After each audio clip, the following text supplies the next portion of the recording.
ao programa da TV CAC. Hoje vamos falar sobre o sistema respiratório. Agora a Muniz vai falar um pouco para nós sobre nariz, cavidade nasal e faringe. Obrigada, Helena.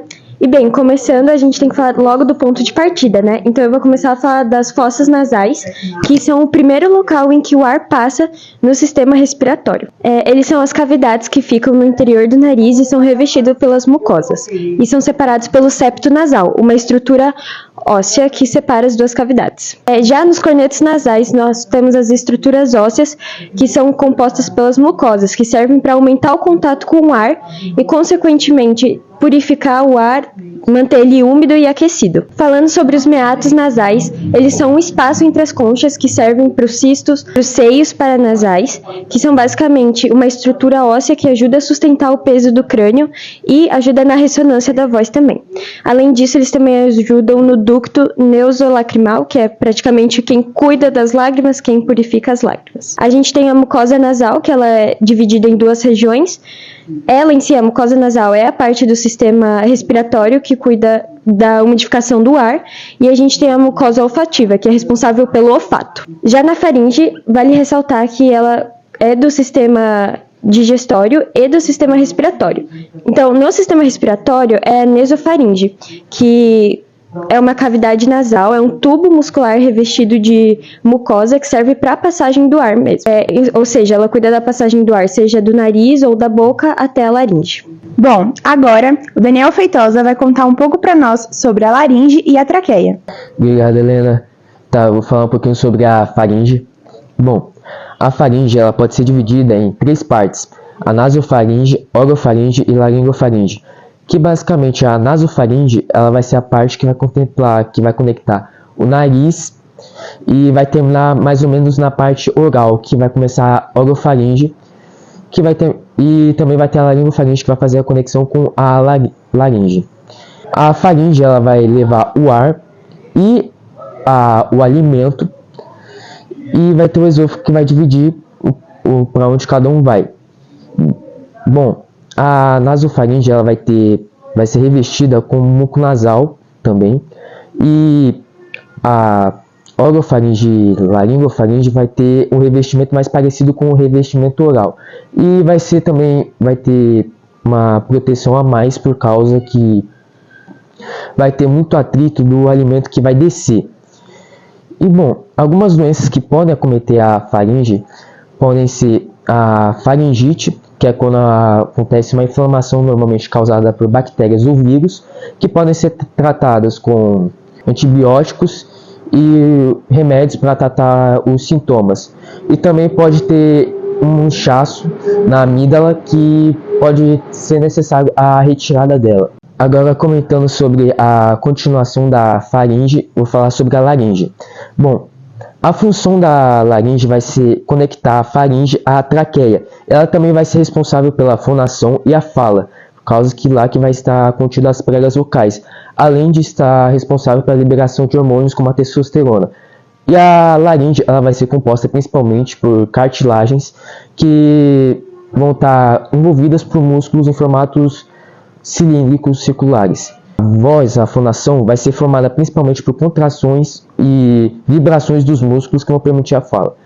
E uma doença que pode acometer a laringe é a laringite, que basicamente vai ser a mesma coisa da faringite, que vai ser um vírus ou uma bactéria que vai acometer a região.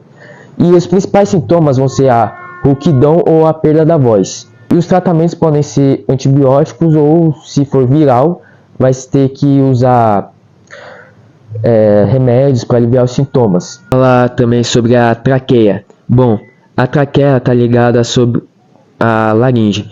Bom, a traqueia vai ter a função de levar o ar até os brônquios. Ela vai se dividir em dois e vai formar os brônquios. A traqueia ela é formada por várias cartilagens circulares em formatos de C, com células ciliadas, e vai ser revestida por um muco, que vai ter a função de proteger a traqueia. Agora a Sati vai falar um pouco pra gente sobre os brônquios. Obrigada, Helena. Os brônquios são dois tubos cartilaginosos que ligam a traqueia aos pulmões. Eles ajudam a filtrar, aquecer e umedecer o ar. Bruno vai contar um pouco para nós sobre os bronquíolos. Obrigado, Helena. Primeiramente, os bronquíolos, eles são uma estrutura responsável pela condução do ar oxigênio até as partes mais extremas do nosso pulmão, ou seja, os alvéolos, onde ocorrem as trocas gasosas. Eles são caracterizados pela ausência de cartilagem e eles são revestidos por um músculo liso, que vai também ser responsável por essa condução do ar. Além disso, os bronquíolos, eles desempenham um papel fundamental na limpeza das vias aéreas e, além disso, participam ativamente nas trocas gasosas que ocorrem no interior do nosso corpo. A Caroline vai explicar sobre os alvéolos pulmonares e os pulmões. Obrigada, Helena. Bem, os pulmões, eles ficam dentro do peito e eles são protegidos pela costela. Eles são divididos, o pulmão direito é dividido em 3 partes chamadas de lobo e o pulmão esquerdo é dividido em 2 lobos, porque ele precisa dividir espaço com o coração. A função principal dos pulmões é pegar o oxigênio do ar que a gente respira e colocar no sangue, além de retirar o gás carbônico que depois é jogado no ar quando a gente solta. Eles são cobertos por uma membrana fina chamada pleura, que ajuda a proteger e facilitar os movimentos da respiração. Dentro dos pulmões estão os alvéolos, que são como pequenos saquinhos de ar localizados no fim dos bronquíolos. Nos alvéolos acontece a troca de gases, que é quando o oxigênio passa do ar para o sangue e o gás carbônico passa do sangue para a atmosfera. Os alvéolos, eles têm paredes muito fininhas e estão cercados de vasos sanguíneos bem pequenos, chamado de capilares, o que facilita essa troca. Além disso, eles produzem uma substância chamada surfactante, que evita que os alvéolos murchem quando soltamos o ar. O Maia vai abordar sobre o diafragma e os músculos intercostais. Bom dia, obrigado, Helena. Bem, o diafragma, ele é um músculo em formato de cúpula que se localiza abaixo dos pulmões. Durante a inspiração, ele se contrai e se desloca um pouco para abaixo. E durante a expiração, ele retorna ao seu lugar, relaxando um pouco. Já os músculos intercostais, eles são músculos que se localizam na parte interna das costelas. Bem, existem os músculos intercostais externos e internos. Os externos são responsáveis por aumentar o volume torácico durante a inspiração, para facilitar a entrada de ar. Já os internos são responsáveis para diminuir o volume torácico e ajudar na saída de ar durante a respiração. Bem, tendo em base isso, o diafragma e os músculos intercostais são extremamente necessários para que a respiração ocorra de forma sucinta e fluida. A Ushana vai nos contar sobre inspiração e expiração. Helena, bem, você já parou pra pensar em quantas vezes você respira por dia?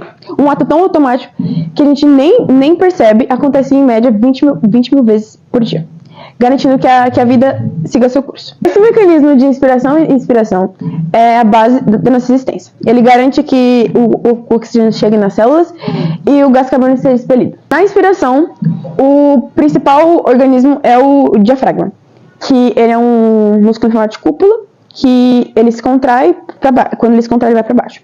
E simultaneamente a ele, a gente tem os músculos intercostais, que se contraem e expandem a caixa torácica.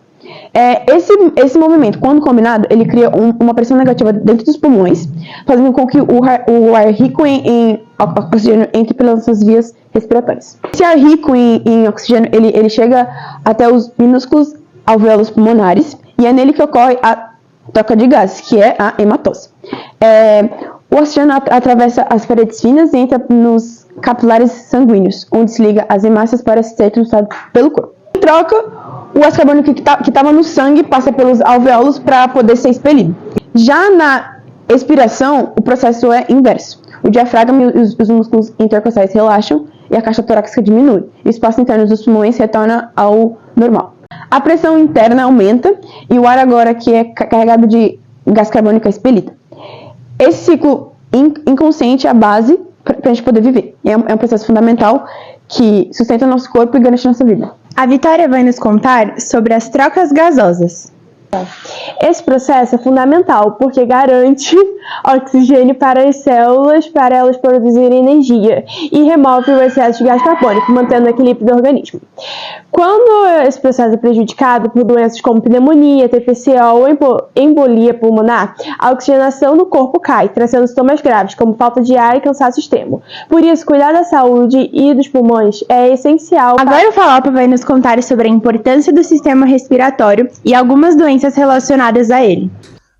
Obrigado, Helena. Bom dia, pessoal. Depois de ver todos esses detalhes sobre as partes específicas do sistema respiratório, você já deve ter percebido como ela é importante para todas as trocas gasosas, como pegar o oxigênio e, enfim, descartar o gás carbônico. Agora eu vou falar sobre algumas doenças que podem acometer esse sistema tão importante para o nosso corpo. A primeira doença que eu vou falar agora sobre é a asma, que é uma doença crônica que acaba afetando os brônquios, que ficam sensíveis e super reativos com qualquer coisa, como fumaça, poeira, e depois deles reagirem a isso, você pode ter falta de ar, chiados no peito, e é uma doença séria e acomete muitos brasileiros. O tratamento dessa doença é através de broncodilatadores, corticoides e evitar alguns tipos de meios.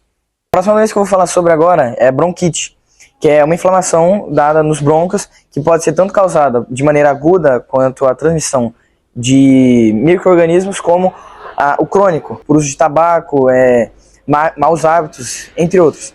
Basicamente, com essa inflamação nos brônquios, você pode ter alguns sintomas, como chiado, tosse persistente, catarro, cansaço, sintomas normais da maioria das doenças respiratórias. E, normalmente, o tratamento é dado por antibióticos e parar de fumar. A próxima doença é a pneumonia, que pode ser causada por vírus, bactérias, fungos, que elas entram nos alvéolos, causam pus, inflamação, etc. E podem ter diversos sintomas diferentes, como febre alta, tosse seca, muito catarro, entre outros. O tratamento da pneumonia, como é que funciona? Você pode ter tanto repouso e uma boa hidratação, como em alguns casos antivirais e antibacterianos. A próxima e a última doença que eu vou falar sobre é o Covid-19. Todo mundo já está bem familiarizado. Ela é causada por um vírus e pode causar diversos sintomas, dependendo da crise respiratória que pode dar, sendo aguda ou grave e categorizada em alguns níveis. Como tosse seca, febre muito alta, e o tratamento pode ser dado por algumas coisas, como antivirais, repouso, hidratação, entre outros. Vem. Não, é que eu não tô enxergando. Continua, Utina. Calma! Com que puta, me fudi, velho. Eu sou um filho da puta do caralho. Obrigada, Helena. Vamos murchar quando soltemos o ar. Agora o Falopa vai comentar sobre algumas doenças respiratórias. O que era mesmo? Pá. Obrigado pela pergunta, aluna Helena. Essa foi a reportagem da TV CAC de hoje. Em breve, com mais notícias.